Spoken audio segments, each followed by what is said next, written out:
Itaipu, Itacoatiara, Engenho do Mato, Santo Antônio, Maravilha e Serra Grande, ocorreu no dia 11 de setembro de 2017, contou com 45 participações da população. Os principais temas abordados foram contra a verticalização, aumento do gabarito, proteção da área do entorno da Lagoa de Itaipu, pedidos de maior transparência e discussão no PL, preservação da Serra da Tirica, mobilidade, preservação do entorno da Praia de Itaipu, melhoria na infraestrutura do saneamento, criação da ZEPAC e APAU do Engenho do Mato, calçamento diferenciado que permita a permeabilidade do solo e região, passar a região do Engenho do Mato para a macroárea de contenção urbana, melhorar o acesso a Itacoatiara, melhoria dos problemas hídricos da região, respeito à função social da propriedade, zonas de especial interesse social e manutenção das atuais normas urbanísticas para Itacoatiara. No dia 18 de setembro foi realizada a audiência pública do SAPE Largo da Batalha em Maceió, que contou com 14 participações da população sobre os seguintes temas: melhoria nas áreas de infraestrutura, saneamento e iluminação, críticas ao modelo de audiências públicas, dificuldade no atendimento PL do plano diretor, mobilidade e transporte, regularização fundiária, habitação de interesse social, zona de especial interesse social, insegurança, respeito ao que foi estabelecido por Pendotiba, questão da outorga onerosa e questão do Parnit Cimapa. A última audiência pública externa foi realizada no dia 25 de setembro, referente aos bairros de Piratininga, Cafubá, Cambuinhas e Jacaré. Contou com 34 participações da população, que abordaram os seguintes temas: proteção das lagoas, saneamento precário da região, falas contra o adensamento, mobilidade e transporte, estreitamento das ruas, valorização do comércio local, urbanização e zeladoria urbana, manutenção do Parque Rural do Engenho do Mato, modificação de qualificação do Engenho do Mato, Vale Feliz e Bairro Peixoto, problemas com sinalização, questionamento sobre gabarito, maior transparência nos mapas, área de preservação próxima à saída do túnel do Cafubá, área de especial interesse, praça no Engenho do Mato como ZEPAC, Engenho do Mato como ZEPAC, APAU na Fazendinha, ciclovia, questão de giz, questão da outorga onerosa e problemas hídricos na região. A metodologia utilizada nas audiências públicas foi a apresentação do plano de lei do projeto de lei do plano diretor, seus objetivos, diretrizes setoriais, instrumentos urbanísticos, diagnóstico, mapas e outros. Após, então, passava-se a palavra para os presentes, onde acontecia o diálogo, os debates e a participação da população com o uso de falas. Após a realização dessas audiências públicas, no dia 2 de outubro de 2017, foi realizada a 12ª audiência pública na Câmara Municipal de Niterói para apresentar à população todos os temas que foram discutidos nas outras audiências públicas, sugerir possíveis soluções e informar propostas sugeridas pelos munícipes nas audiências anteriores que já haviam sido transformadas em emendas parlamentares. No total, foram realizadas 12 audiências públicas do Legislativo, com presença de mais de 1.000 munícipes, 249 falas da população e 38 horas de debate. Encontra-se em anexo a este parecer todos os DVDs contendo as gravações das 12 audiências públicas realizadas. Com o fim da etapa de audiências públicas, abriu-se o prazo para o protocolo de emendas pelos vereadores. Até o dia 14 de junho de 2018, data final do protocolo de emendas, foram apresentadas 392 emendas parlamentares. Em tópicos específicos serão analisadas a legalidade e o mérito de cada emenda apresentada. No dia 26/10, o PL, ora em análise, foi votado e aprovado em primeira discussão, sem prejuízo das emendas, protocoladas posteriormente nessa data. Foram 13 votos favoráveis e 5 abstenções. Terceiro item do relatório, do princípio histórico e da legislação aplicada.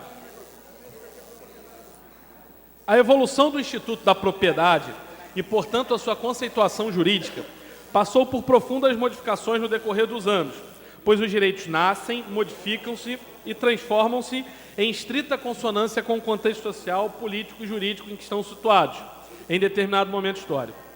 Em particular, no Brasil, foi crucial a formação e a presença do Estado, tanto para a sua Constituição como para a sua distribuição. A determinação de garantir a observância da função social da propriedade encontram-se previstos no artigo 5º, incisos 22 e 23 da Carta Magna, quando dispõe. Inciso 22. É garantido o direito à propriedade. Inciso 23. A propriedade deverá atender à sua função social. De mesmo modo, o texto constitucional também assevera aqui, artigo 182. A política de desenvolvimento urbano, executada pelo Poder Público Municipal, conforme diretrizes fixadas em lei, tem por objetivo ordenar o pleno desenvolvimento das funções sociais da cidade e garantir o bem-estar de seus habitantes. A propriedade urbana cumpre sua função social quando atende às exigências fundamentais de ordenação da cidade expressas no plano diretor. A Constituição de 88 alistou os conceitos de propriedade privada e função social no título 7º da Ordem Financeira e Econômica, capítulo 1º dos princípios gerais da atividade econômica, quando asseverou. Artigo 170. A ordem econômica fundada na valorização do trabalho humano e da livre iniciativa tem por fim assegurar a todos a existência digna, conforme os ditames da justiça social, observados os seguintes princípios: propriedade privada e função social da propriedade. Assim sendo, reveste-se da alta relevância esta disposição constitucional quando define os conceitos de propriedade privada e sua função social como princípio de ordem econômica, afastando sua caracterização exclusiva de direito individual, submetendo-os, portanto, aos ditames da justiça social, conforme declinado pelo caput do referido artigo 170. Nesse sentido, os ensinamentos do jurista José Afonso da Silva. Presidente, eu vou pular a doutrina e me ater apenas ao texto do parecer, visto que é longo. Assim, a Constituição dos Direitos Privados verifica em todo o mundo, especialmente entre nós, com a Constituição de 88, criou uma nova categoria de direito. Na ordem liberal, e mesmo no período de prevalência do estado de bem-estar social, havia separação entre o direito privado e o direito público.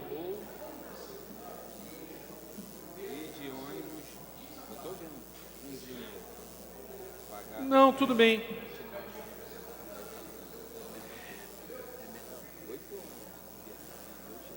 Eu pulei, é porque o meu original não está paginado. Não. Eu depois vi isso e paginei as cópias para facilitar, mas esse aqui é o que está assinado. Pode ser?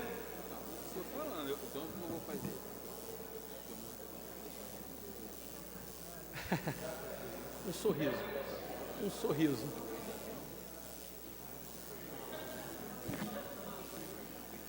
Esse é o oficial que foi assinado. Deixa esse aqui. Claro, claro, claro, claro. Não, porque ele pediu para ler, parece que ele paginado. Assim, a constitucionalização dos direitos privados verificada em todo o mundo, especialmente entre nós com a Constituição de 88, criou uma nova categoria de direitos. Na ordem liberal e mesmo no período de prevalência do estado de bem-estar social, havia separação de direito privado e direito público.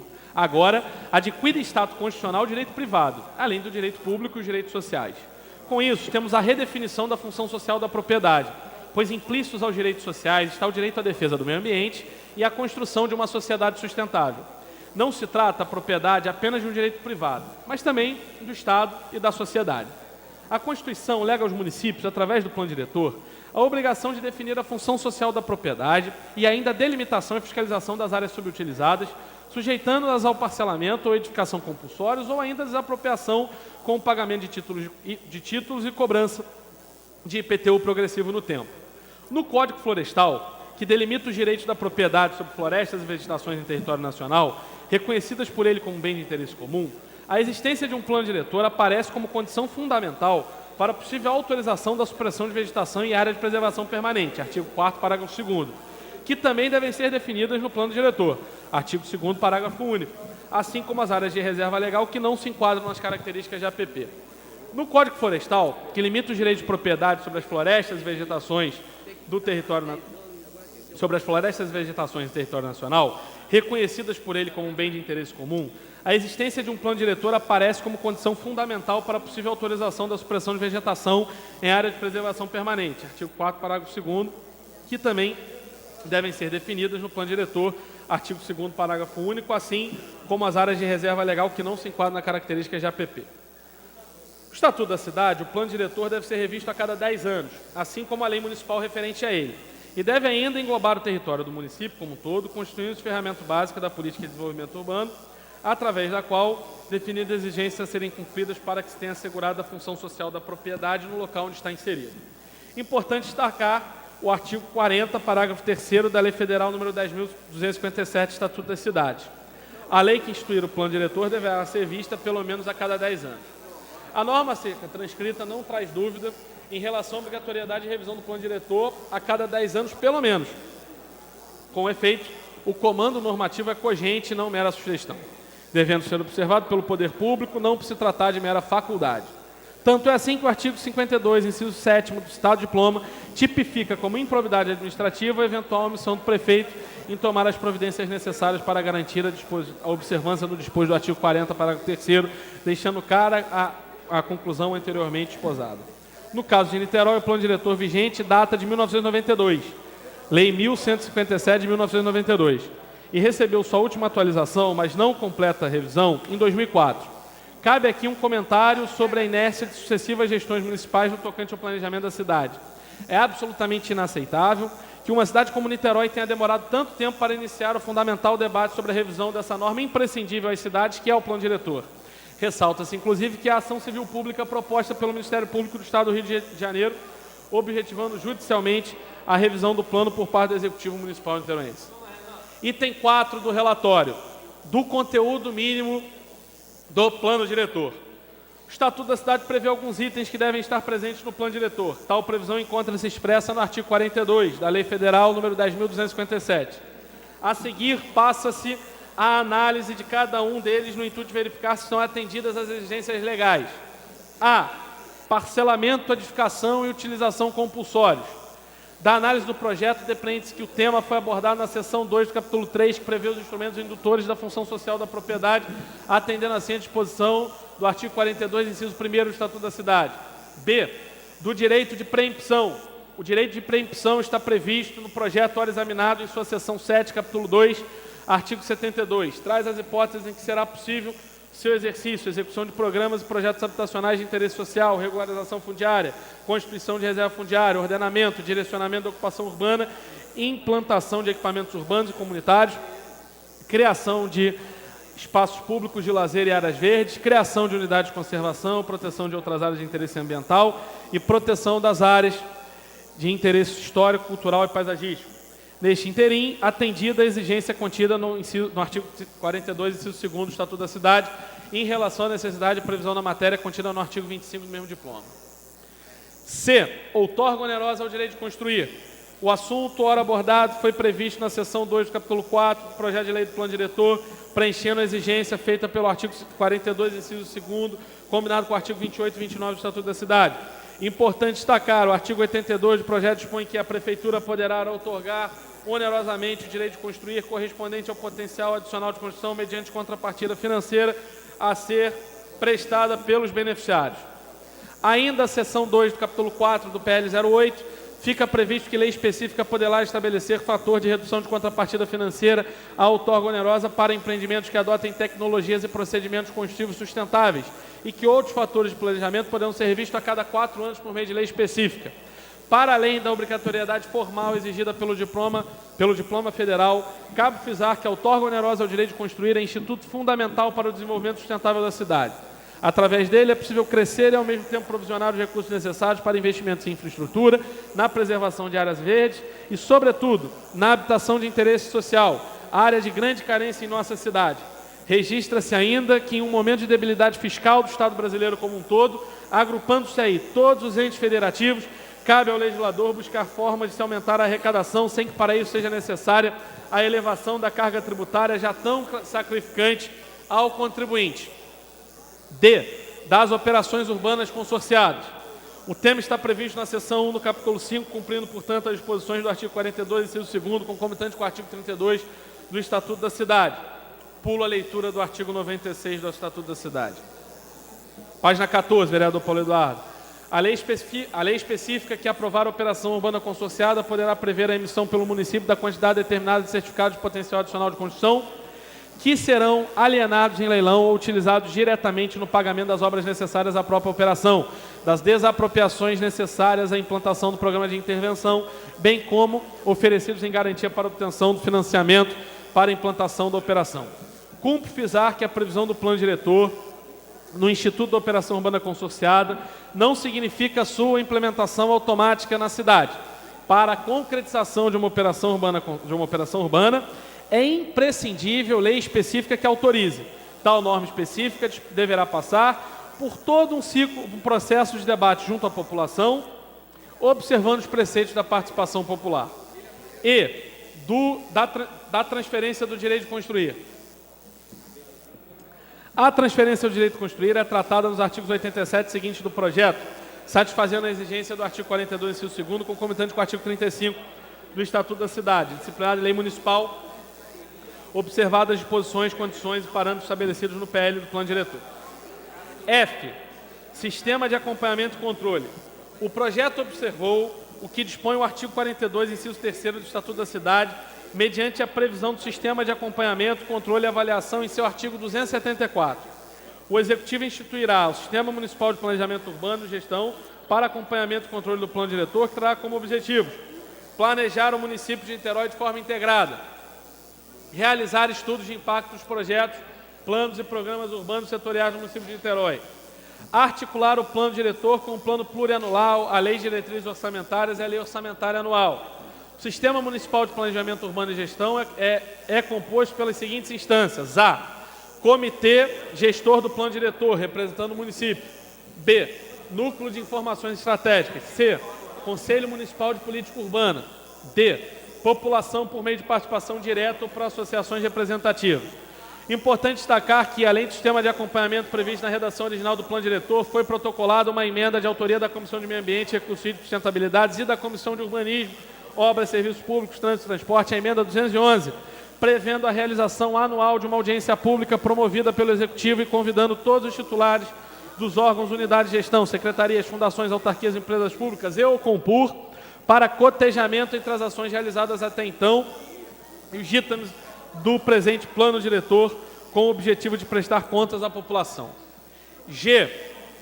Do plano de redução do risco, artigo 42A do Estatuto da Cidade. O Estatuto da Cidade, Lei 10.157, veio normatizar institutos de direito urbanístico que ainda estavam presentes no ordenamento ou que necessitavam regulamentação, oferecendo diretrizes gerais para a fixação da política urbana.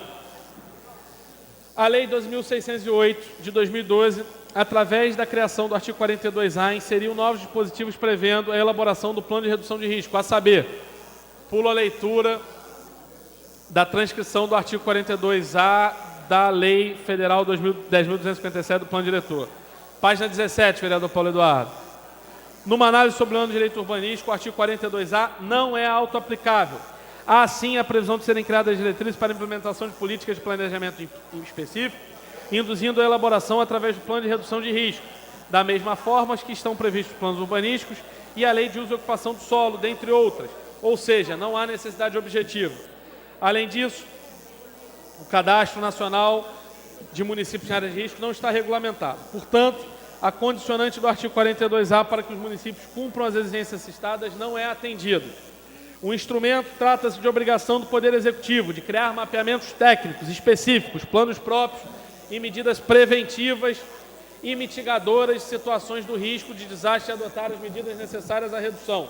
Assim, cumprindo o disposto no artigo 42A, uma vez que o plano diretor é base para o desenvolvimento de outros planos da atual proposta de lei que prevê em suas diretrizes contidas no artigo 244, 245 e 246, no que concerne às ações prioritárias de área de risco, e 247, que trata especificamente das diretrizes do plano de redução de risco, a instrumentalização do referido plano. Tais diretrizes abordam programas, ações e investimentos que devem ser realizados na área de risco. São eles: redução dos riscos de inundação, alagamento, deslizamento e de suas consequências sociais e econômicas através do sistema de drenagem. A análise, caracterização e dimensionamento das áreas de risco de inundação, deslizamento, solapamento, classificadas segundo tipo e grau de risco, através do plano de redução de risco.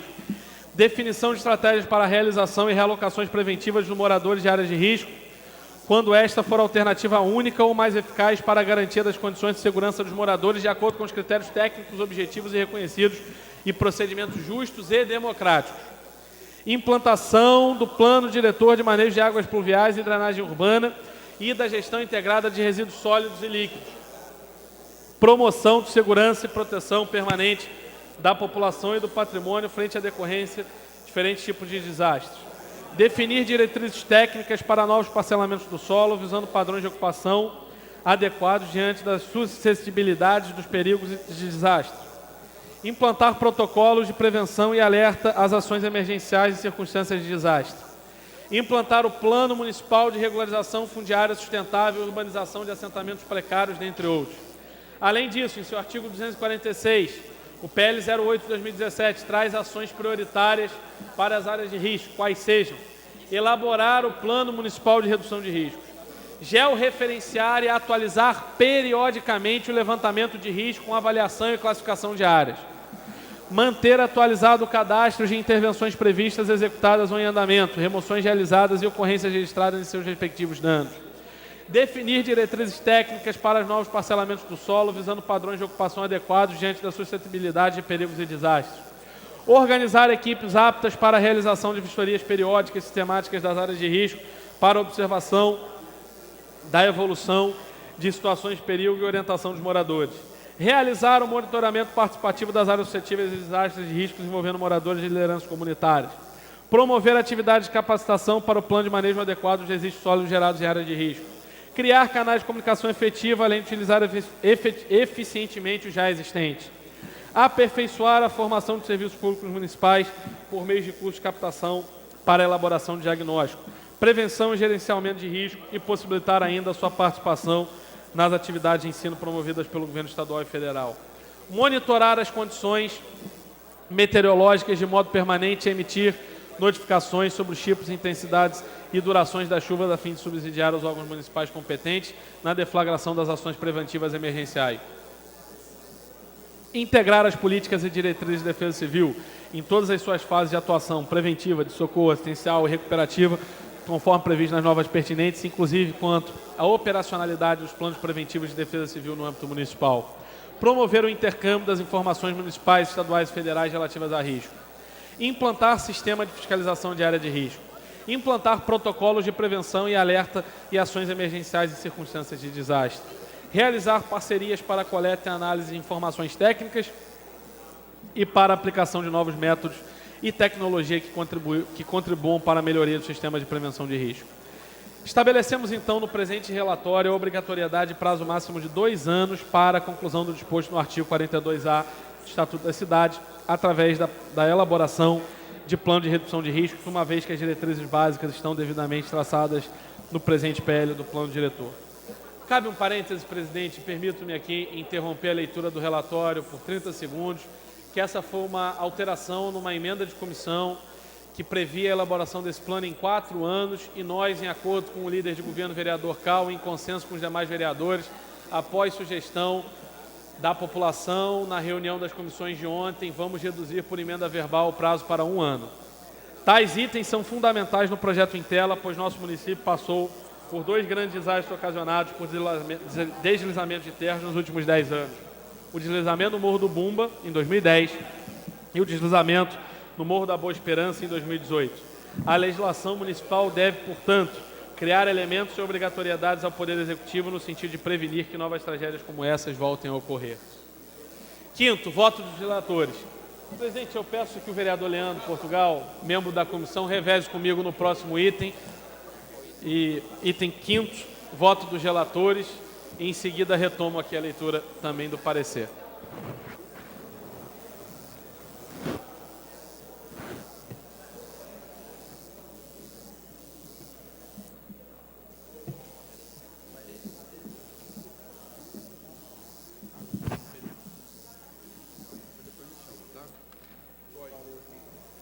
Boa tarde a todos. Item 5, voto dos relatores. Cabe dizer que os pareceres das comissões devem ser fundamentados na análise sobre o prisma da adequação do projeto ao texto das Constituições Federal e Estadual e, em especial, às leis federais acerca do meio ambiente, devendo analisar a questão do mérito de acordo com o ordenamento jurídico vigente, tanto para emitir juízos de valor como para buscar subsídios para a fundamentação de seu parecer. O plano diretor é um instrumento da política urbana instituído pela Constituição Federal de 88, que o define como instrumento básico da política de desenvolvimento e de expansão urbana, e é regulamentado pela Lei Federal 10.257 de 2001, mais conhecido como Estatuto da Cidade, pelo Código Florestal, Lei 4771 de 65 e pela Lei do Parcelamento de Uso do Solo Urbano, Lei 6766 de 79. O Estatuto da Cidade prevê ainda a gestão democrática da política urbana, compartilhada entre os diferentes atores da esfera pública. Nesse sentido, o plano diretor demanda a participação popular em todas as suas fases de elaboração, motivo pelo qual foram realizadas 11 audiências públicas do Legislativo nas mais diversas regiões do município, e a 12ª audiência pública foi realizada na Câmara Municipal de Niterói, apresentando tudo que foi debatido nas demais audiências. Durante esse processo de construção coletiva das audiências, algumas demandas e necessidades foram repetidas nos locais onde elas aconteciam, refletindo um pouco o diagnóstico do projeto de lei através do conteúdo da visão comunitária, e podemos destacar as seguintes prioridades. adensamento / crescimento desordenado, transporte público / mobilidade urbana, saneamento básico, habitação social, zonas de especial interesse social, problemas relacionados à infraestrutura urbana, proteção ambiental, proteção das lagoas. Algumas das propostas da população apresentadas nas audiências públicas foram inseridas no texto do projeto de lei número 8 de 2017 através de emendas parlamentares, tais como criação da área de especial interesse pesqueiro na comunidade pesqueira da Praia Grande, criação da zona de especial interesse social da comunidade pesqueira da Praia Grande, reformulação da área de especial interesse turístico que se inicia na Ponta da Areia, nova delimitação como A, E e T da Baía de Guanabara, criação de zona de especial interesse sociais, ZEIS, na comunidade situada entre a Rua São José e a Rua Desembargador Lima Castro, criação de zona especial de preservação do ambiente cultural, ZEPAC do Horto do Fonseca, criação de área de proteção do ambiente paisagístico, APAP, no sítio arqueológico de Itaipu, Duna Grande, criação da APAU no Engenho do Mato, a delimitação abrange parte do Engenho do Mato, Vale Feliz e Bairro Peixoto, criação de zona de especial interesse social, ZEIS, do Sítio de Ferro, criação da área de especial interesse pesqueiro, AEIP, das praias de Adão e Eva, criação da zona de especial interesse sociais, ZEIS, do Recanto das Garças em Piratininga, inclusão das zonas de preservação e desenvolvimento sustentáveis, ZPDS, previstas no PUR de Pendotiba como áreas de especial interesse agrícola. Inclusão de prazos para a criação e implementação dos planos e ações previstos no PL do Plano Diretor, tais como Plano Municipal de Gestão Integrada de Resíduos Sólidos elaborado no prazo de até 2 anos, Plano Municipal da Mata Atlântica elaborado no prazo de 3 anos, o Plano Municipal de Arborização Urbana de Niterói no prazo de 3 anos, legislação de parcelamento, uso e ocupação do solo, será elaborada no prazo de 1 ano, Plano Municipal de Resiliência frente às mudanças do clima no prazo de 2 anos, Plano Municipal de Habitação de Interesse Social no prazo de 1 ano, dentre muitos outros. De acordo com o PL 8 de 2017, o Plano Diretor de Niterói é um instrumento básico da política de desenvolvimento urbano, determinante para todos os agentes públicos e privados que atuam em seu território, em conformidade com o que dispõe o Estatuto da Cidade, Lei Federal 10.257 de 2001 e a Lei Orgânica do Município de Niterói.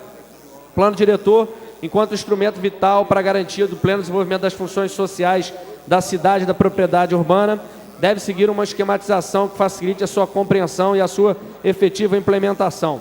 Percebe-se no projeto de lei em questão uma divisão em planos ou políticas setoriais, as quais, entretanto, não seguem um padrão de sistematização. Para alguns setores são apresentadas diretrizes, enquanto outros elencam uma listagem de objetivos. Do planejamento urbano e objetivos estratégicos do Plano Diretor. O Plano Diretor de Niterói prevê algumas diretrizes para a política de desenvolvimento urbano. Tais diretrizes pretendem garantir ao morador de Niterói uma cidade mais sustentável, urbanização adequada, para que nenhuma parte da população seja beneficiada em detrimento das demais. Investimentos públicos para garantir a valorização dos imóveis. O planejamento urbano é uma ferramenta reguladora e organizadora do espaço urbano que deve nortear os investimentos em habitação, saneamento ambiental, mobilidade urbana, transporte e trânsito, bem como promover uma política fundiária e imobiliária inclusiva.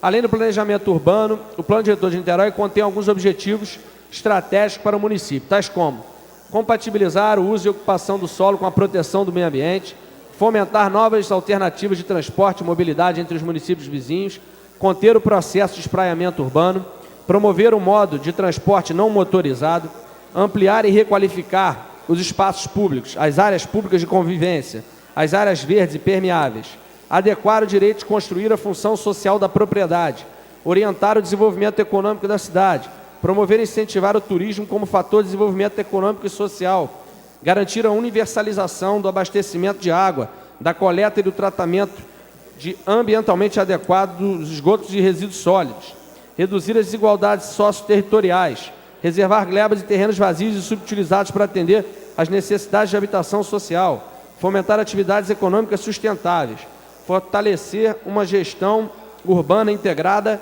e participativa, dentre outros. Das macrozonas e macroáreas. O plano diretor de Niterói optou por dividir o município de Niterói em macrozonas e macroáreas. Macrozonas e macroáreas são porções do território com características comuns, que orientam os objetivos específicos de desenvolvimento urbano e a aplicação dos instrumentos urbanos e ambientais.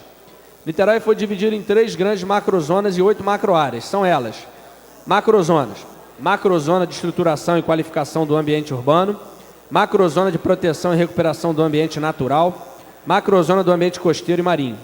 Macroáreas, macroárea de integração metropolitana, macroárea de urbanização consolidada, macroárea de promoção da equidade e recuperação ambiental, macroárea de qualificação urbana, macroárea de contenção urbana, recuperação ambiental e uso sustentável, macroárea de preservação dos ecossistemas naturais, macroárea marinha de uso intensivo e macroárea marinha de uso sustentável. A macrozona de estruturação e qualificação do ambiente urbano é caracterizada pela maior diversidade de padrões de uso e ocupação do solo, desigualdade socioespacial, padrões diferenciados de urbanização e é a área do município mais propícia para abrigar os usos de atividades urbanas. São diretrizes da macrozona de estruturação e qualificação do ambiente urbano. Promoção do ordenamento territorial, contenção do processo de espraiamento urbano, estímulo ao uso misto como forma de reduzir a necessidade de deslocamentos motorizados, adequação do direito de construir a função social da propriedade, adequada distribuição da população, das atividades socioeconômicas, da infraestrutura e dos equipamentos urbanos e comunitários ao espaço urbano, direcionamento do adensamento para os espaços consolidados com a capacidade de suportar infraestrutura, redução das situações de vulnerabilidade urbanas que expõem diversos grupos sociais, especialmente os de baixa renda, implantação de corredores ecológicos no espaço urbano. A macrozona de estruturação e qualificação do ambiente urbano é subdividida em 4 macroáreas: macroárea de integração metropolitana, macroárea de urbanização consolidada, macroárea de promoção da equidade e recuperação ambiental e macroárea de qualificação urbana. A macroárea de integração metropolitana abrange a área central de Niterói, que inclui o centro, bairro de Fátima, Ponta da Areia, Graguatá e parte dos bairros da Boa Viagem e Ingá, que integram o subcentro do leste metropolitano e caracteriza-se pela existência de vias estruturais, por grandes terminais rodoviários e pela estação das barcas, que articulam diferentes municípios e o maior polo de empregos da região metropolitana, o centro da cidade do Rio de Janeiro. São objetivos específicos da macroárea de integração metropolitana: fortalecer o caráter de principal centralidade municipal, aumentando a densidade demográfica e a oferta habitacional. Qualificar a integração e a oferta de diferentes sistemas de transporte coletivo. Valorizar a paisagem e o ambiente urbano. Valorizar as áreas de patrimônio cultural. Promover ações que estimulem a provisão habitacional de interesse social para a população de baixa e média renda. Realizar melhoramentos nas áreas de especial interesse social e seu entorno. Promover a reestruturação urbana da área central de Niterói.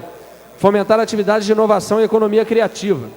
A macroárea de urbanização consolidada compreende as áreas de mais antiga ocupação, consolidadas antes da construção da ponte Rio-Niterói e a partir da antiga rede de bondes, caracterizada pela relação da proximidade com o centro, padrão elevado de urbanização, forte saturação viária, diversidade de oportunidades de empregos e serviços e formada por bairros residenciais com variada mescla de usos, sobretudo serviços e comércio, além da presença de áreas da indústria naval. São objetivos específicos da macroárea de urbanização consolidada: controlar o processo de adensamento construtivo e da saturação viária, controlar o processo de adensamento e a intensificação de ocupação do solo, orientar o adensamento populacional segundo a disponibilidade de saneamento básico, dos sistemas de circulação e dos demais equipamentos e serviços urbanos, preservar ambientes construídos pela reutilização e conservação de imóveis de valor cultural, manter as áreas verdes significativas, incentivar a fruição pública e usos mistos no terreno dos edifícios.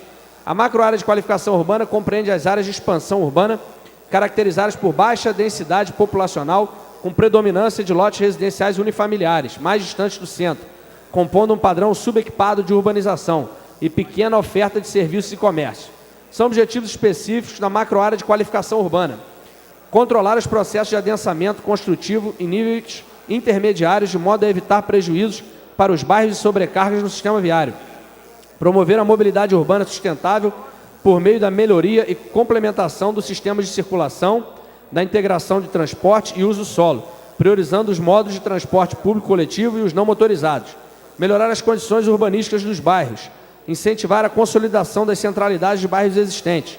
Promover o manejo das águas pluviais urbanas e ações que garantam a permeabilidade do solo, minimizando a ocorrência de problemas críticos de inundações, enchentes, alagamentos e escorregamentos de encostas. Fomentar as atividades econômicas sustentáveis. Obstar a instalação de empreendimentos em áreas de risco. A macroárea de promoção da equidade e recuperação ambiental localiza-se na periferia da área de urbanização consolidada e caracteriza-se pela existência de médios índices de vulnerabilidade social. São objetivos específicos da macroárea da promoção da equidade e recuperação ambiental. Priorizar o mapeamento das áreas com riscos geológicos e geotécnicos, reduzir os problemas existentes nas áreas com riscos geológicos e geotécnicos e prevenir o surgimento de novas ocupações e situações de vulnerabilidade, recuperar as áreas de preservação ou matas ciliares degradadas ou ainda criar novas unidades de conservação, promover a construção de empreendimentos de habitação de interesse social, promover a urbanização e regularização fundiária dos assentamentos urbanos precários e irregulares existentes, implantar espaços abertos para o uso coletivo, como parques, praças e áreas de lazer e de recreação comunitária, qualificar o sistema de mobilidade urbana com a integração entre os modos de transporte público coletivo e os não motorizados. A macrozona de proteção e recuperação do ambiente natural compreende as áreas de uso sustentável do município, suas áreas de transição entre o ambiente urbano e natural, as lagunas de Itaipu e Piratininga e seus sistemas úmidos remanescentes. São objetivos da macrozona de proteção e recuperação do ambiente natural. Conservação e recuperação dos serviços ambientais prestados pelos sistemas ambientais existentes, consolidação dos planos de manejo das unidades de conservação e proteção ambiental do município, contenção da expansão urbana sobre áreas de interesse ambiental e de proteção, respeito à legislação referente à Mata Atlântica. A macrozona de proteção e recuperação do ambiente natural é subdividida em macroárea de contenção urbana, recuperação ambiental e uso sustentável e macroárea de preservação e conservação dos ecossistemas naturais. A macroárea de contenção urbana, recuperação ambiental e uso sustentável é caracterizada pela existência de fragmentos significativos de vegetação nativa, entremeados por ocupação urbana de baixa densidade e sítios que protegem e impactam, em graus distintos, a qualidade dos recursos hídricos e da biodiversidade, cujas características geológicas, geotécnicas e de relevo demandam critérios específicos para ocupação. São objetivos específicos da macroárea de contenção urbana, recuperação ambiental e uso sustentável.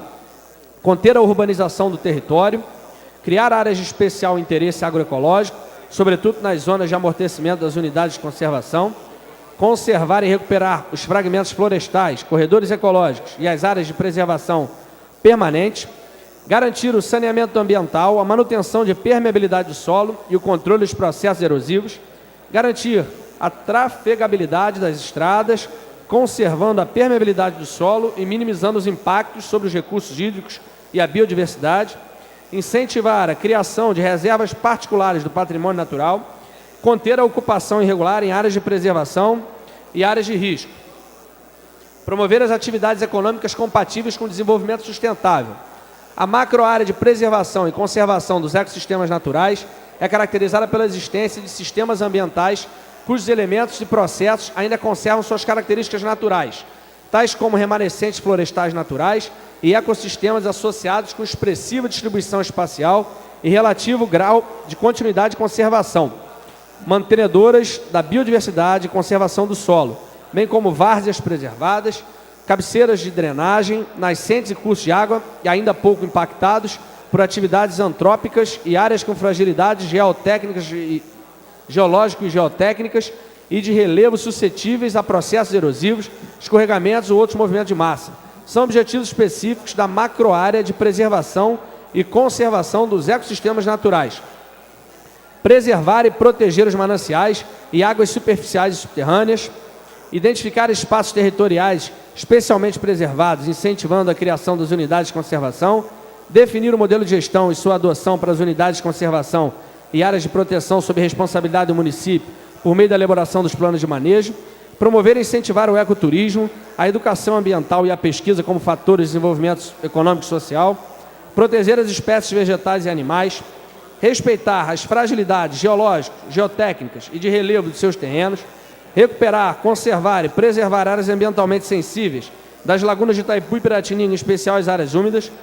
A macrozona do ambiente costeiro e marinho compreende as áreas costeiras de reserva extrativista e da Baía de Guanabara do município.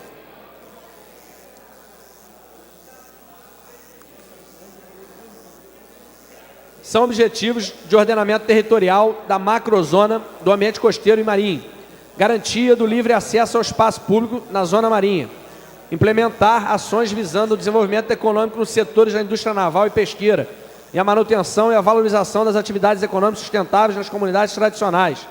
Promoção do desenvolvimento de atividades náuticas de lazer, esporte e turismo. Ordenação territorial da orla do município e seus espelhos d'água, promovendo o desenvolvimento econômico sustentável. Compatibilização das ações do Plano Municipal de Gerenciamento Costeiro com as políticas públicas que incidam sobre a macrozona costeira. A macrozona do ambiente costeiro e marinho fica subdividida na macroárea marinha de uso intensivo e macroárea marinha de proteção integral e uso sustentável. A macroárea marinha de uso intensivo compreende a área costeira da Baía de Guanabara, abrangendo a orla e as áreas marinhas adjacentes das regiões norte e praias da Bahia. São objetivos específicos da macroárea marinha de uso intensivo: fomentar a indústria naval, incentivar a economia do mar, reaproveitar o espaço eventualmente ocioso do setor naval, valorizar a vocação náutica da cidade, melhorar a qualidade das águas que alimentam a Baía de Guanabara, consolidar e capacitar as colônias de pescadores existentes, recuperar e preservar os ecossistemas costeiros, ordenar, legalizar e padronizar o comércio. Passar, presidente, alguns instantes, vereador.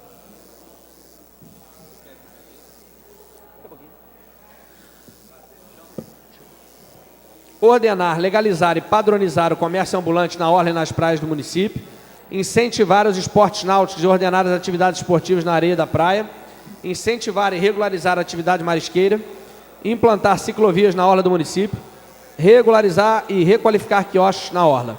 A macroárea marinha de proteção integral e uso sustentável abrange a área costeira do município voltada para o Oceano Atlântico, envolvendo a área da reserva extrativista marinha de Itaipu, onde deverá ser promovida a preservação dos ecossistemas existentes, garantindo o uso para turismo náutico, pesca artesanal, manejo de recursos marinhos, instalação de estruturas de apoio náutico compatíveis, pesquisa científica, educação e ecoturismo. São objetivos específicos da macroárea marinha de proteção integral e uso sustentável.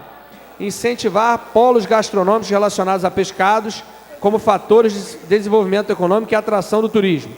Consolidar e capacitar as colônias de pescadores existentes. Regularizar e requalificar os quiosques na orla. Promover acessibilidade universal para as praias da região que apresentam desnível acentuado em relação às áreas urbanas adjacentes. Promover estudos para a solução de proteção aos avanços das ressacas na orla da praia de Piratininga. Controlar e ordenar as atividades envolvidas na areia, tais como prática do esporte, comércio de bebida e aluguéis de cadeiras e barracas, quiosques e vendedores ambulantes. Adotar medidas integradas em relação ao aporte de poluentes nas praias, oriundos da Baía de Guanabara, de plataforma de petróleo e de embarcações. Priorizar a preservação, recuperação e manutenção das condições ambientais do cordão arenoso litorâneo. Ordenar as atividades esportivas e sinalizar os setores de risco ao esporte náutico. Realizar o planejamento específico para a área da Vila dos Pescadores de Itaipu, que compatibilize os múltiplos interesses existentes no trecho: urbanização, pesca, comércio, moradia, lazer, turismo, preservação, esportes e acessibilidade. Adotar as diretrizes do plano de manejo do Parque Estadual da Serra da Tiririca, relativas à Zona Marinha de Proteção Integral junto à Enseada do Maranhão. Dos mapas, constam como anexos do projeto de lei que institui o novo plano diretor os seguintes mapas.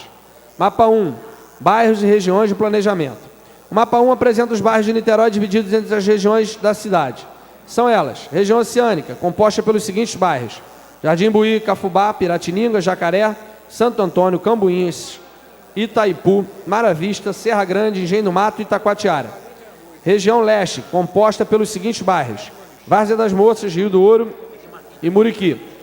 Região Norte, composta pelos seguintes bairros: Santa Bárbara, Baldeador, Caramujo, Souza Jardim, Cubango, São Lourenço, Santana, Ilha da Conceição, Barreto, Engenhoca, Tenente Jardim, Cubango e Fonseca.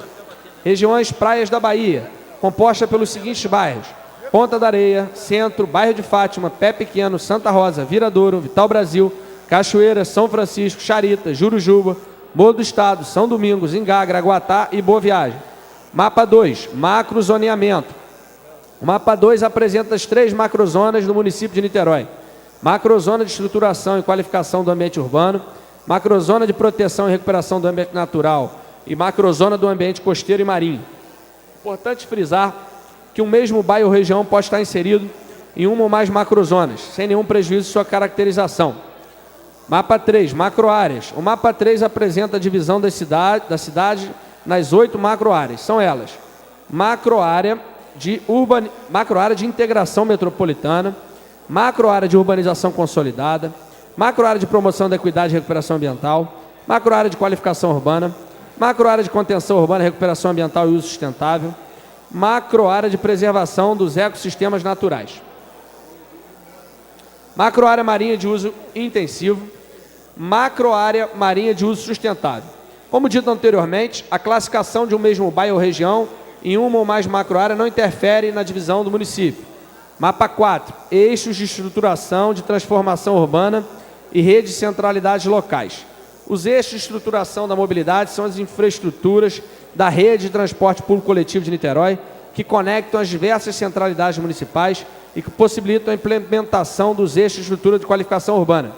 Os eixos de estruturação da transformação urbana são porções do território ao longo dos quais concentram as transformações estratégicas propostas pelo plano diretor e onde é necessário um processo de transformação do uso do solo, com os adensamentos populacional e construtivo articulados a uma qualificação urbanística dos espaços públicos, mudança dos padrões construtivos e ampliação da oferta de serviços e equipamentos públicos com vistas ao alcance de padrões urbanos mais sustentáveis.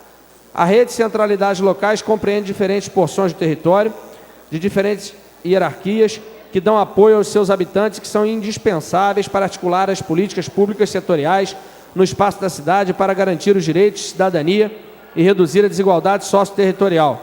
A rede de centralidade promove o desenvolvimento urbano local mediante integração de políticas e investimentos públicos em habitação, saneamento, drenagem, áreas verdes, mobilidade e equipamentos urbanos e sociais, especialmente nas áreas de maior vulnerabilidade social e ambiental. Vou delegar aqui uma ajuda de outro membro da comissão.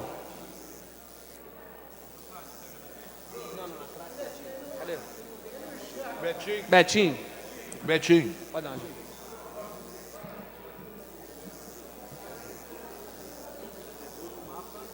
Aquilo. 37, mapa 5.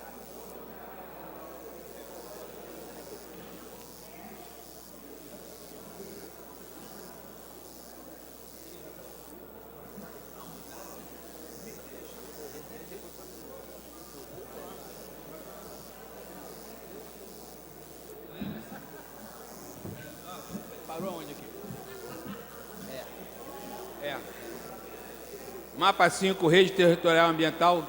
Eu leio um pouco mais lento que Vossa Excelência. Pode deixar. Sistema de áreas protegidas, áreas verdes e espaços livres. A Rede Territorial Ambiental é constituída pelo conjunto de fragmentos florestais protegidos, sistema lagunares, cursos d'água, áreas de drenagem natural recente, olhos d'água e planícies aluviais, e de parques urbanos, áreas verdes significativas, fragmentos florestais protegidos, espaços livres, que define o patrimônio ambiental do município e desempenha funções estratégicas para garantir o equilíbrio e a sustentabilidade urbana. A Rede Territorial Ambiental tem como unidade territorial de estudo e planejamento, bacia hidrográfica, respeitadas as unidades político-administrativas do município e consideradas as diferentes escalas de planejamento e intervenção. O mapa 5 também aponta as unidades de conservação existentes no território municipal, sejam elas municipais, como por exemplo Parnite, ou até mesmo estadual, como é o Parque Estadual da Serra da Tiririca. Mapa 6, bacias hidrográficas. Bacia hidrográfica é a área da região de drenagem de um rio principal e seus afluentes. É a porção de espaço em que as águas das chuvas das montanhas subterrâneas ou de outros rios escoam em direção a um determinado curso d'água, abastecendo... Ué, eu li a 5 e li a 6.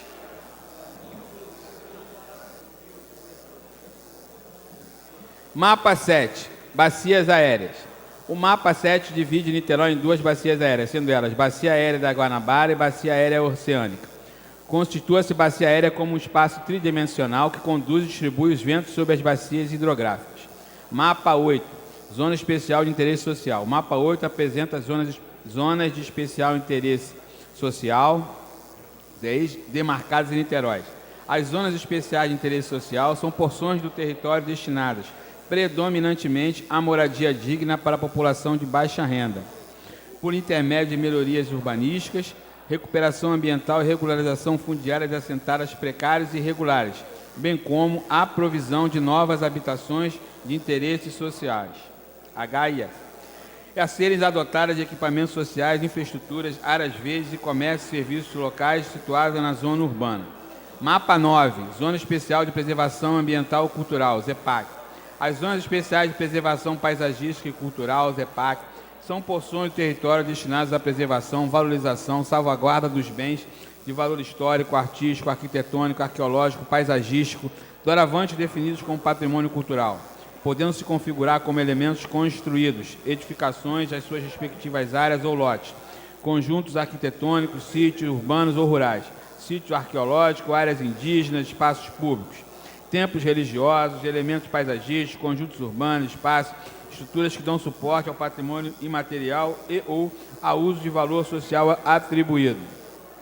A ZEPAC classifica-se em 4 categorias de acordo com as respectivas resoluções de tombamento ou instrumentos de proteção instituídos por órgãos municipais, estaduais e federais. Imóveis de interesse de preservação, área de interesse de ambiente urbano, APAU, área de proteção do ambiente paisagístico, APAP, área de proteção do ambiente cultural, APAC. Mapa 10, Perímetro Incentivo de Desenvolvimento Econômico. O mapa 10 apresenta as áreas de especial interesse